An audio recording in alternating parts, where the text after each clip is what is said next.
Quand on a terminé notre jeu préféré, le meilleur moyen d'y rejouer c'est de le faire en se lançant un défi. Le défi le plus courant, c'est d'essayer de le terminer le plus rapidement possible. C'est ce qu'on appelle un speedrun. Le problème, c'est que The Witcher 3 n'est clairement pas fait pour ça. Il faut compter 50 heures pour terminer l'histoire principale et plus de 170 pour le 100%. Du coup, personne ne va vouloir tenter un speedrun dessus parce que chaque tentative prendrait plus d'une journée et ça rendrait le speedrun horrible à faire. Pourtant, comme à chaque fois dans toutes les histoires, il reste une toute petite poignée de personnes qui vont être assez folles pour tenter leur chance et qui nous permettent de raconter des histoires comme celle d'aujourd'hui.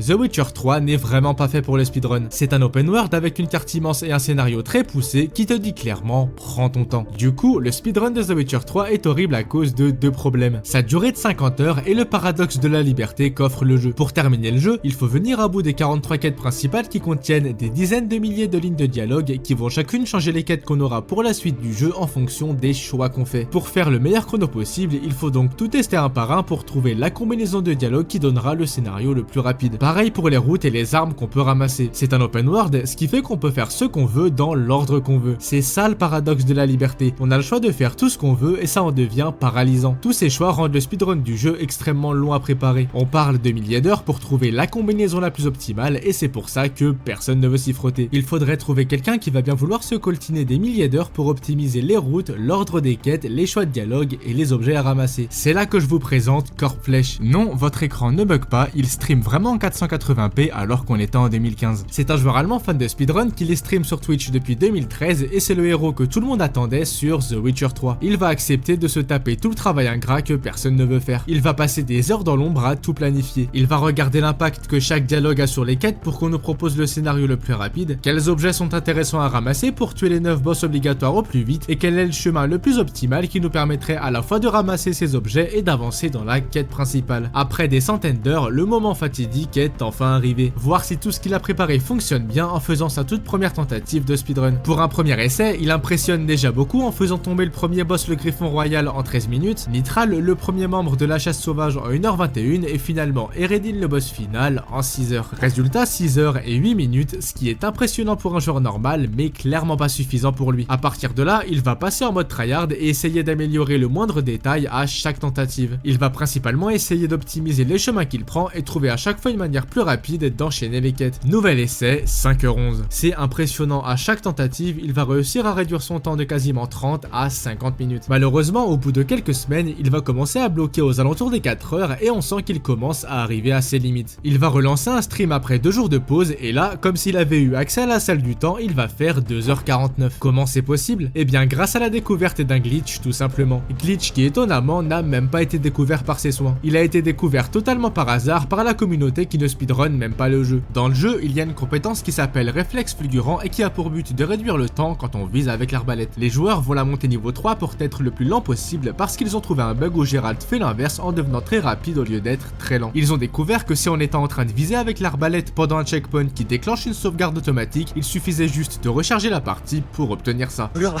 la vitesse, regarde les pieds comment ils vont vite. Toutes les animations de Geralt sont accélérées, la course comme on peut le voir, mais aussi et surtout les coups d'épée. En frappant aussi vite, la durée des combats est quasiment réduite par 2. Dans le jeu, on utilise très souvent les roulades pour esquiver parce que c'est le moyen le plus sûr de ne pas se faire toucher et en plus, ça permet d'attaquer l'ennemi sous un autre angle grâce à l'esquive. Sauf qu'ici, on frappe tellement vite qu'on n'a même plus besoin d'en faire et c'est ça qui va faire gagner énormément de temps. Pour les boss les plus compliqués, vu qu'ils ont plus de vie, il suffit juste d'activer Quen, le bouclier qui nous permet de nous protéger d'un coup pour continuer de taper comme un fou sans avoir à faire de roulade. Au total, le glitch permet quand même d'économiser 50 minutes sur la run par rapport à quelqu'un qui ne le fait pas. En plus du speed glitch qui l'aide énormément, il va améliorer plein de petits détails. Par exemple ici, dès les premières secondes du jeu, il faut récupérer une clé pour ouvrir la porte et descendre. Avant, il se contentait juste de courir, de récupérer la clé et de partir, alors que maintenant, il va mettre 2 coups de poing et faire une roulade pour récupérer la clé. Parce qu'à ce moment-là, il n'a pas encore le speed glitch et qu'en dehors de ça, la roulade est le mouvement le plus rapide pour se déplacer. Sauf que problème, on ne peut faire une roulade qu'en mode combat. C'est pour ça que du coup, il va mettre 2 coups de poing pour passer en mode combat et en même temps se décaler de la chaise pour pouvoir enchaîner sur une roulade. Tout ça pour gagner 2 secondes. Ouais, on en est vraiment à ce niveau d'optimisation. Pareil pour le Griffon, il va déclencher le speed glitch pendant son combat parce que c'est littéralement le moment le plus tôt dans le jeu où on peut le faire. On obtient l'arbalète juste avant le combat avec le Griffon et c'est à cet endroit qu'il y a le premier checkpoint qui contient une sauvegarde automatique. Toutes ces micro-optimisations vont finir par payer et il va établir un record du monde en 2h15 et 49 secondes. Le mec a quasiment réussi à diviser son temps par 3 en 3 mois. Malheureusement, pour une raison qui lui est propre, alors que tous les projecteurs étaient braqués sur lui, il va décider d'arrêter de speedrunner le jeu pour retourner en faire d'autres. Pendant des années, le speedrun sur The Witcher 3 va être laissé à l'abandon jusqu'en 2019 où la série Netflix va redonner un sacré coup de hype au jeu. Elle va motiver certains joueurs à speedrunner le jeu et parmi eux se trouve Triggerino. Corpflesh pouvait se permettre d'améliorer son chrono de quasiment 30 minutes ou plus à chaque tentative parce que c'était le début et qu'il y avait des points évidents à améliorer. Là, le travail de Triggerino va être très différent. Son objectif à lui, ça va être de faire de la micro-optimisation en passant des heures et des heures pour juste gratter quelques secondes. Un peu à l'image de ce qu'a fait Corpflesh sur la fin avec la clé ou le Griffon, sauf que lui il va pousser ça sur tout le speedrun. Par exemple, il y a 3 manières de rentrer dans le château du baron. Vous pouvez passer par le souterrain, ce qui est plutôt lent, vous pouvez passer par le pont et la porte d'entrée, ce qui est encore plus lent, ou vous pouvez le faire façon speedrunner. Ils vont se servir des palissades qui jonchent la colline pour l'escalader, sauter sur cette maison pour faire un tout droit qui permet d'éviter un détour, et longer cette maison qui nous amène pile en face de la tour où se trouve le baron. Maintenant, il ne reste plus qu'à se coller à la tour pour directement lancer la cinématique sans avoir besoin d'y rentrer. Et voilà, en quelques secondes, il vient de faire ce qui aurait pris plusieurs minutes à un joueur normal. C'est là qu'on se rend compte que les speedrunners ont une mémoire hors du commun. Des petits raccourcis comme ça, ils doivent en retenir des centaines pour le speedrun. Un des passages les plus impressionnants, c'est comment il gère Skellig. C'est une île immense avec énormément de quêtes et de points d'intérêt et un joueur normal y passe facilement une bonne quinzaine d'heures. En réalité, on peut boucler la zone en ne faisant que 4 quêtes. Le roi est mort, vive le roi, écho du passé, personne disparue et tombé en disgrâce. Grâce à ça, il va terminer l'île en moins de 15 minutes. Pour Triggerino, on pourrait penser qu'il a une place facile vu qu'il arrive déjà avec tous les acquis de Corpflesh, mais en réalité, il se trouve à la place la plus décourageante sur la courbe d'apprentissage. Là où Corpflesh a pu progresser de 4 heures en 3 mois, Triggerino, malgré tous ses efforts, va se battre pour gagner quelques minutes. C'est exactement ce qu'il va faire grâce à toutes ces micro-optimisations qui vont lui permettre d'établir un nouveau record à 2h11 et 21 secondes. À partir de là, le défi va sembler impossible. Si Triggerino a mis des mois pour juste gratter 4 minutes, comment quelqu'un va réussir à gagner les 11 minutes qu'il manque pour passer en dessous des 2 heures? C'est là qu'entre en jeu notre ultime espoir, Khajiit. C'est un speedrunner qui fait des lives sur Twitch, mais c'est surtout une des personnes qui va le plus contribuer au développement du speedrun de The Witcher 3. Il va faire un speedrun de 4h30 qui est tellement bien expliqué qu'il va devenir le tutoriel officiel sur speedrun.com, et il va aussi participer à beaucoup d'événements de speedrunning pour contribuer au développement du jeu, et c'est même lui qui m'a aidé à écrire cette vidéo, donc un grand merci à lui. S'il y a bien quelqu'un qui est destiné à réussir le défi, c'est bien lui. C'est une personne très calme et il va utiliser une stratégie différente des autres. Il va décider de ne pas se concentrer sur le fait de trouver des glitches, mais plus d'optimiser la fluidité du speedrun. Il va optimiser la manière de gagner de l'argent, d'obtenir des bons équipements, d'utiliser les améliorations de compétences sans perdre de temps dans les menus, et surtout en changeant légèrement l'ordre des quêtes ou des déclencheurs de quêtes, en rendant le trajet du point A au point B plus rapide. Au bout de 68 tentatives, il va réussir à atteindre les 2h07 et les gens vont se dire que c'est peut-être possible. Pour se rendre compte de la patience qu'il a, on va voir les 4 principales découvertes qu'il a faites dans ses speedruns. La première, c'est qu'il a chronométré tous les dialogues qu'on ne peut pas passer dans le jeu dans toutes les langues possibles pour voir quelle langue est la plus rapide. Résultat, le japonais permet de gagner 4 secondes. C'est aussi le tout premier speedrunner qui va gagner énormément de temps avec la première rencontre avec le baron. Normalement, il parle pendant 100 ans avant qu'on puisse enquêter dans sa chambre. Si au lieu de l'écouter, on va dans la pièce opposée pour enquêter sur l'étagère,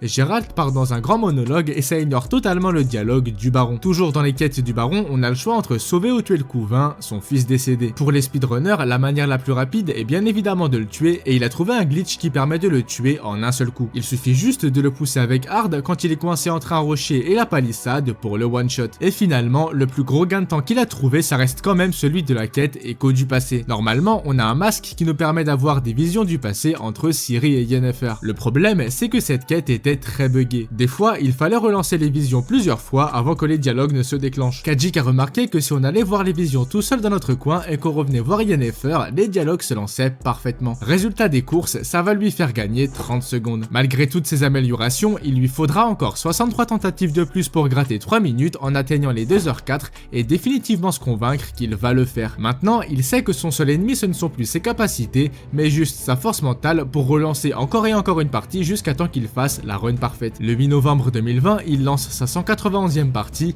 et la première partie de la run se passe extrêmement bien. Pour commencer, il va venir à bout du Griffon Royal en 7 minutes 20, ce qui est son record perso. Ensuite, il va réussir à ne pas glisser sur les palissades du château du baron, qui est le seul endroit du début du jeu où il pourrait mourir, ce qui bien évidemment ruinerait sa run. Et finalement, il va humilier Nitral, le premier membre de la chasse sauvage, en 29 minutes 30. Franchement, il ne pouvait pas rêver mieux. Vu que les étoiles semblent être alignées pour lui, le jeu va même l'aider par moments comme à ce moment-là, où grâce au speed glitch sans le faire exprès, il va s'envoler dans les airs, ce qui va lui faire gagner énormément de temps. On a aussi ce moment où normalement il doit parler à un personnage qui s'appelle Dijkstra et il faut analyser un indice qui est souvent très pénible à analyser parce que Geralt passe en mode combat et ne veut pas lancer l'interaction. Ici Geralt ne va jamais passer en mode combat et va directement analyser l'indice, ce qui n'arrive quasiment jamais. Et en plus à la fin de la quête, vu qu'on a le speed glitch, il faut souvent aller chercher Dijkstra par soi-même, mais là énorme coup de chance, il était déjà là, ce qui lui a fait gagner énormément de temps. Vu que le jeu semble dérouler le tapis rouge pour lui et que de son côté il ne semble pas vouloir faire d'erreur, il bat Eredin le boss final en 1h57 et il ne lui reste plus qu'à traverser la dernière partie du jeu pour obtenir le record du monde. Vu que Geralt court super vite, il est forcément beaucoup plus dur à maîtriser et la grande difficulté dans ces dernières minutes, c'est de ne pas tomber dans les trous qu'il y a, ce qui ruinerait sa partie. It's almost time. Oh my fucking god, we did it. I cannot believe this. Jesus, that's so good.